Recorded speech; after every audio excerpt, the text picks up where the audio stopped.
नमस्कार, बालाघाट न्यूज़ के बेहद ही खास कार्यक्रम सेहत पर संवाद में आप सभी दर्शकों का बहुत बहुत स्वागत है। मैं हूं यमलेश वंजारी। कोरोना संक्रमण लगातार बढ़ता जा रहा है। कम्युनिटी ट्रांसमिशन का खतरा भी ज़िले में दिखाई दे रहा है। लगातार जो केसेस की संख्या है वो बढ़ती जा रही है।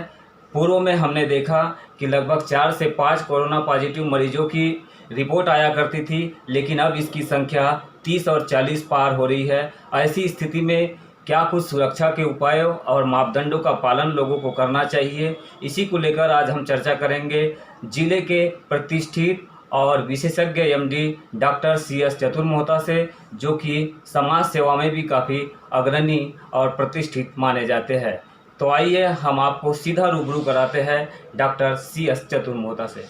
लोगों में भ्रम की स्थिति बनी हुई है या लोग भ्रम फैला रहे हैं। कोरोना एक प्रकार का वायरस तो है, WHO इसको मान रहा है, तमाम चिकित्सक मान रहे हैं, सरकारें एहतियात के तौर पर कदम उठा रही है, लेकिन ज़िले में आज भी ऐसे बहुत सारे लोग हैं जो इसके ऊपर भ्रम की स्थिति फैला रहे हैं कि कोरोना किसी प्रकार का वायरस नहीं, इससे डरने की ज़रूरत नहीं है। इस तरह की भ्रम से कैसे निपटा जा सकता है, चूँकि WHO एक साइंटिफिक ऑर्गेनाइजेशन है जिसके द्वारा इन चीज़ों को लेकर लगातार गाइडलाइन जारी की, इसके बावजूद इस तरह की भ्रम की स्थिति, इससे कैसे निपटा जा सकता है और आपके अनुसार कोरोना का वायरस जो है कितना खतरनाक है? सबसे पहले मैं आप सबको नमस्कार करता हूं। आज जो पूरी दुनिया एक महामारी से जूझ रही है वो है कोविड-19 या कोरोना। कोरोना के बारे में संक्षिप्त में बताना चाहूँगा। कोरोना एक किस्म का लैब में जीवाणु हथियार के रूप में विकसित किया हुआ जीवाणु है जिसे वायरस कहते हैं। अन्य वायरस से इसका थोड़ा अलग है, क्यों कि साधारण तौर पर वायरस अपने गुणधर्म बदलता नहीं है, लेकिन कोरोना का जो वायरस है वो हर कदम पर अपना रूप और आंतरिक संरचना बदलता जाता है। और यही एक कारण है कि कोरोना के ऊपर कोई भी दवा अभी सही निष्कर्ष पर नहीं पहुंच पाई है। और यही एक कारण और है कि इसका टीका बनाने में भी वैज्ञानिकों को दिक्कतें जा रही, क्योंकि ये बार बार अपना रूप और आंतरिक संरचना बदलता जाता है। जो दवा या जो वैक्सीन आज काम करेगा, हो सकता है आगे चल के वो काम न करे। और जहां आपने कहा कि भ्रांति, ये बिल्कुल सही है कि इतनी बड़ी महामारी को लोगों ने मजाक बना दिया है। कोई कहता है कि दारू पीने से कोरोना नहीं होगा, कोई सोचता है कि मेरे को कोरोना हो ही नहीं सकता, किसी का कहना है कि नहीं, ये साधारण सर्दी जुकाम खांसी से बड़ी बीमारी नहीं है।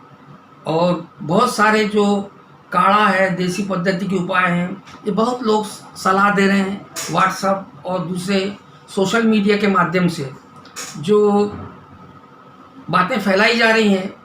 मेरा ऐसा मानना है कि इन काढ़ा, आयुर्वेदिक दवाई हैं, इम्यूनिटी बूस्टर्स जो है, इनका बहुत ज़्यादा कोई वैज्ञानिक प्रमाणीकरण नहीं है। और हो ये रहा है कि ज़रूरत से ज़्यादा मात्रा में काढ़े का सेवन करने से अन्य तकलीफ़ें या बीमारियां सामने नज़र आने लगी हैं। आपने एक चीज़ कहा है कि ये लैब द्वारा तैयार किया गया जीवाणु है, लेकिन साइंटिफिक रिसर्च में और साइंटिफिक एविडेंस अभी तक इसके नहीं मिले हैं। या नेचुरल है, इसको बैट से या फिर स्नेक के माध्यम से आया हुआ वायरस भी कह रही है। साइंटिफिक ये रिसर्च जो है जी एक विवादित विषय है, लेकिन इसका जो ओरिजिन है वो वुहान शहर जो चाइना का है, उसकी एक वायरोलॉजी लैब है, वहाँ से हुआ है। शुरू में जब इसके मरीज निकलना चालू हुए तो चीन की सरकार ने इसे दबाने की कोशिश की। फिर उसके बाद में जब वो बात आगे बढ़ती गई तो इसका सारा इल्ज़ाम वहाँ का जो मीट मार्केट है, जहाँ किस्म किस्म के चमगादड़, केचुए, ये सब जो बिकते हैं, कॉकरोच, उस बाजार के ऊपर इस डालने का प्रयास किया गया। फिर एक बार चाइना ने अमेरिका पे भी आरोप लगा दिया, जबकि अमेरिका लगातार बोलता रहा है कि ये जीवाणु वुहान लैब से आया है और ये एक किस्म का जीवाणु हथियार है। ये जापान और चीन की सरकारें इनको पहले भी बनाती रही हैं। आज से 700 साल पहले जापान ने चीन में ही प्लेग के कीटाणु ऐसे ही बनाकर पूरे चीन के अंदर में प्लेग की महामारी फैलाने का काम किया था। WHO से लेकर सरकारों के द्वारा इसकी गाइडलाइंस जारी की गई, इसके बावजूद में इसका जो पीक सीजन है, अभी भी हमें ऐसा लग रहा है कि इसका पीक सीजन अभी आया नहीं है। कम्युनिटी ट्रांसमिशन का जो खतरा है, ह्यूमन टू ह्यूमन ट्रांसमिशन का जो खतरा है, लगातार बढ़ने की अभी भी संभावना रही है। क्या लगता है आपको, ये क्या कारण हो सकते हैं, क्या चूक हुई जिसकी वजह से आज इतना बड़ा खतरा देशवासियों को और साथ साथ में पूरे विश्व के लोगों को मोल लेना पड़ रहा है? लॉकडाउन के कारण जो हजारों लाखों की तादाद में जो मजदूर कमाने के लिए बाहर गए हुए थे, वो जब वहाँ की फैक्ट्रियाँ ये सब और लॉकडाउन के कारण जो उनको दिक्कतें आई और फैक्ट्री वगैरह जो कारखाने जहाँ वो काम करते थे या प्रोजेक्ट जिसमें वो काम करते थे वो बंद हो गए, तो वहाँ उनसे इन लोगों को घर आने की जल्दबाजी मची और भारी मात्रा में जो मजदूर अलग अलग जगहों से पैदल साइकिल से जो साधन मिला उससे जो आए, सरकार ने पूरी कोशिश की कि इनको आइसोलेट कर लिया जाए, लेकिन जो मुख्य मार्गों से चलकर आए हुए लोग थे उनके ऊपर तो थोड़ी बहुत बंदिश लगी, लेकिन जिन लोगों ने शॉर्टकट अपनाया या अननोन रास्ते से चल के आए उन लोगों के ऊपर किसी किस्म का वो नहीं रहा। और हुआ ये लॉकडाउन करने का जो मुख्य प्रभाव था वो इस प्रवासी मजदूरों की संख्या ने उस पूरे प्रयास को गलत उसमें डाल दिया। लेकिन एक चीज़ ये भी तो है कि जो कोरोना वायरस है ये कहीं ना कहीं पासपोर्ट के माध्यम से आया है। राशन कार्ड वालों का तो इसको नहीं मान सकते हैं, लेकिन सज़ा तो इसमें राशन कार्ड वालों को ही भुगतना पड़ी है। दूसरी चीज़ ये भी है कि जब हम अगर को मेडिकल एग्जामिनेशन की ज़रूरत थी तब स्क्रीनिंग से केवल काम चलाया जा सकता है, ये भी एक कारण हो सकता है। इसको लेकर आप क्या कहेंगे? देखिए क्या होता है कि ये केंद्र की सरकार ने इसको बहुत हल्के में लिया। उन लोगों ने इसकी अहमियत या इसका दुष्प्रभाव का आकलन करने में उनसे चूक हो गई और हुआ ये कि शुरुआती दौर में तो एक दूसरे पे आरोप प्रत्यारोप लगाने में भी बहुत सारा समय खराब किया। कोरोना महामारी के बारे में WHO ने जो अलर्ट जारी किया उस पर भी अमल, एक तो WHO ने लेट जारी किया, फिर दूसरी चीज़ है कि उसकी गंभीरता को न समझते हुए केंद्र की सरकार ने आवश्यक इंतजाम नहीं किए। जैसे एयरपोर्ट पे थर्मल स्क्रीनिंग क्या चीज़ होती है? सिंपली ये जी थर्मामीटर का एक थोड़ा सा इम्प्रूव मॉडल है जो बगैर छुए हुए आपके शरीर का तापमान रिकॉर्ड कर सकता है। इससे कोई कोरोना की पहचान नहीं होती। इससे ये पता चलेगा कि आपको बुखार है या आपको बुखार नहीं है। 19 दिसंबर में मामला सबसे पहले सामने आया था चीन के वुहान शहर से, लेकिन भारत देश में इसको समझने के लिए लगभग 3 महीने का समय लग गया। क्या मानते हैं आप कि यही बड़ी चूक हुई है गवर्नमेंट की, जिसकी वजह से आज कोरोना का पीक सीजन और यहाँ के लोगों को इतनी त्रासदी झेलना? तो ये सबसे बड़ी चूक है।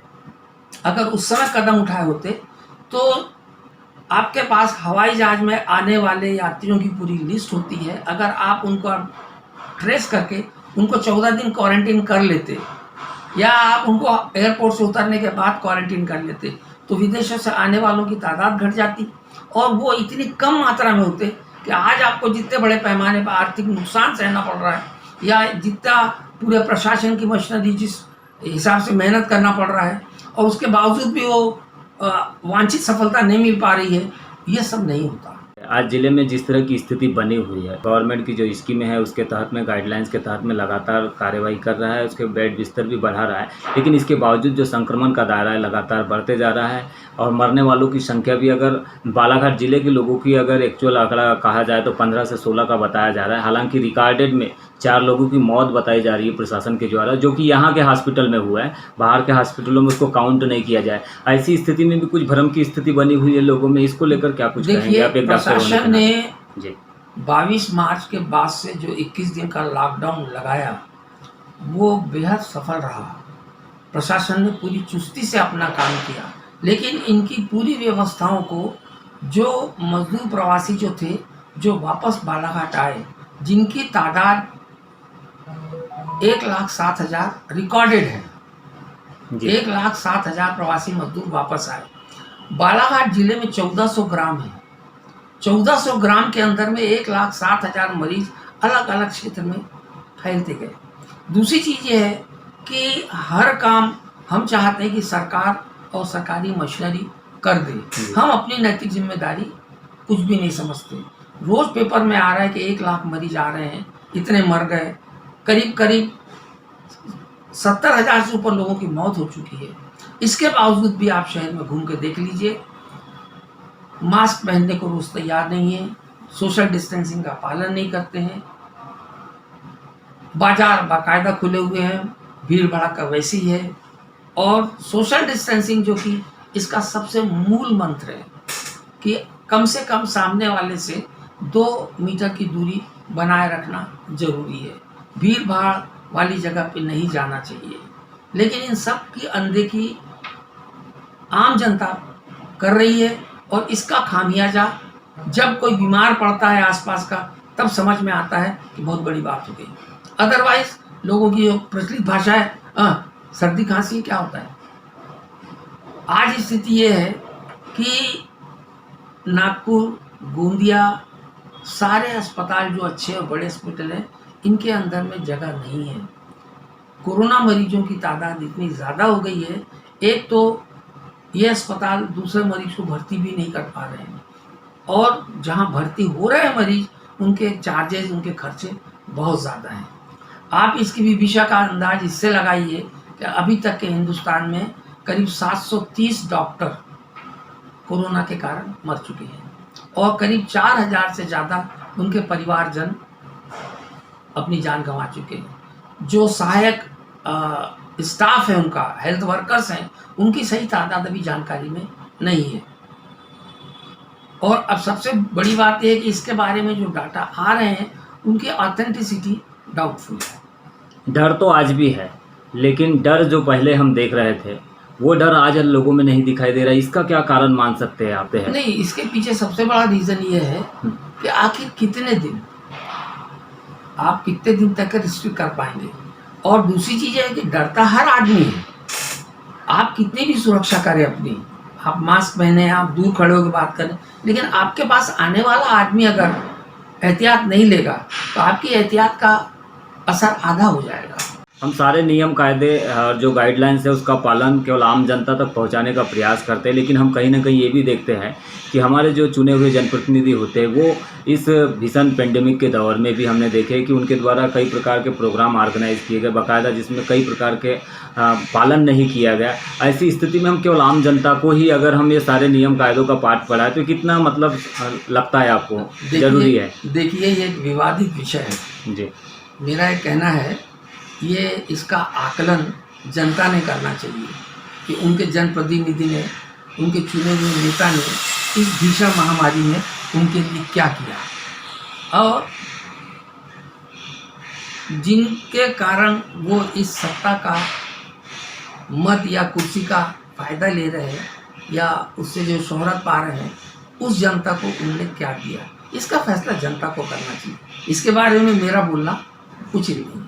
एक डॉक्टर होने के नाते आपकी ज़िले के लोगों के लिए क्या कुछ संदेश रहेगा बालाघाट न्यूज़ के माध्यम से? सबसे ज़्यादा ज़रूरी एक तो ये है कि मास्क पहनिए, और ये जो कॉटन के, कपड़े के, गमछे के जो मास्क हैं, ये किसी भी किस्म की आपको सुरक्षा नहीं देते हैं।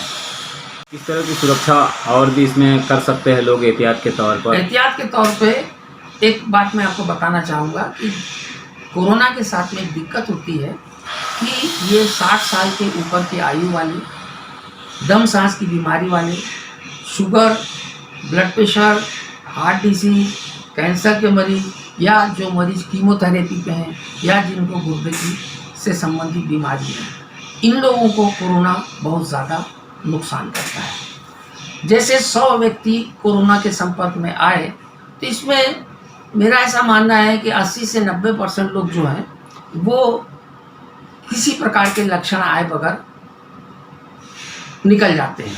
कुछ लोगों को हल्की फुल्की सर्दी खांसी जुकाम होता है, जिसके कारण लोग बोलते हैं सर्दी खांसी है, वो ठीक हो जाते हैं। लेकिन जो वल्नरेबल एज के ग्रुप हैं उनको ज़्यादा तकलीफ देती है। ये जो मरीज जो कोरोना के संपर्क में आए हैं और जिनको कोरोना नहीं हुआ है लेकिन ये कोरोना कैरियर हैं, ये खुद बीमार नहीं पड़े लेकिन ये दूसरे आदमी को बीमारी पहुंचा सकते हैं। मरीज को तो हम लोकेट कर लेते हैं, उसको आइसोलेट कर लेते हैं, उसको भर्ती कर लेते हैं, लेकिन जो कोरोना कैरियर हैं, जो खुलेआम घूम रहे हैं, ये ज़्यादा नुकसानदायक है, ये बीमारी को पहुंचाते हैं। जैसे एक जवान आदमी बाहर का काम करता है, दुकान जाता है, नौकरी करता है, घर आता है, उसको कोई तकलीफ नहीं है। लेकिन घर आने के बाद में मान लो उसको को कोरोना कैरियर हुआ तो अपने घर के बुजुर्गों को वो उसका असर पड़ सकता है। तो आप बालाघाट न्यूज़ के बेहद ही खास कार्यक्रम सेहत पर संवाद में सुन रहे थे जिले के प्रतिष्ठित डॉक्टर और एमडी डॉक्टर CS चतुर्मोहता को, जिन्होंने राष्ट्रीय लेवल के साथ में इंटरनेशनल एस्पेक्ट में भी चर्चा की, साथ में ज़िले के जिस तरह से कोरोना का संक्रमण बढ़ रहा है उसके सुरक्षा और उपायों पर भी चर्चा की, और साथ में उन्होंने एहतियात के तौर पर ज़िले के लोगों से अपील की है कि जो भी गवर्नमेंट की ओर से गाइडलाइन जारी की गई है, WHO की जो गाइडलाइन है उसका थारोली लोग पालन करें, जो कि सोशल डिस्टेंसिंग है, सैनिटाइजिंग है और उसमें मास्क जो लगाना अनिवार्य बताया गया है। इन सारी चीज़ों का पालन करते हुए ही कोरोना वायरस के अटैक से बचा जा सकता है। यह सलाह डॉक्टर CS चतुर्मोहता ने आज जिले वासियों को इस खास कार्यक्रम और संदेश में दी है।